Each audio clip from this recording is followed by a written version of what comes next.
మధ్య మనం గమనిస్తున్నాము 5-6 రోజులు నల్ల రాకపోవడము, ప్రజలు ఇబ్బంది పడడము.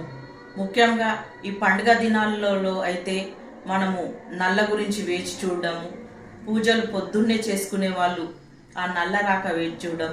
ఇవాళ మన గణేశుల మరి స్థాపించే దినము. ఈరోజు కూడా మనకు మున్సిపల్ నల్ల రాలేదు. మరి చాలామంది ఇబ్బంది పడుతున్నారు. చాలామంది నాకు కంప్లైంట్ చేయడం జరిగింది, ఎలా మేడం మేము పొద్దున దేవునికి నైవేద్యం ఎలా ఎక్కాలి. ఇలా ప్రతి పండుగలకు మనం నాగుల పంచమికి చూసినాము, దానికంటే ముందు బోనాలకు చూసినాము. ఇలా అనేక రకాలుగా పండుగలు వచ్చే మూమెంట్లో అదే రోజు నల్ల అనేది రాకపోవడము. కాబట్టి నేను ముఖ్యంగా మన మున్సిపల్ వాళ్ళతోటి నేను విజ్ఞప్తి చేస్తున్నాను. మరి ఇది ప్రభుత్వ వైఫల్యమా మరి మున్సిపల్ వైఫల్యమా తెలియడం లేదు.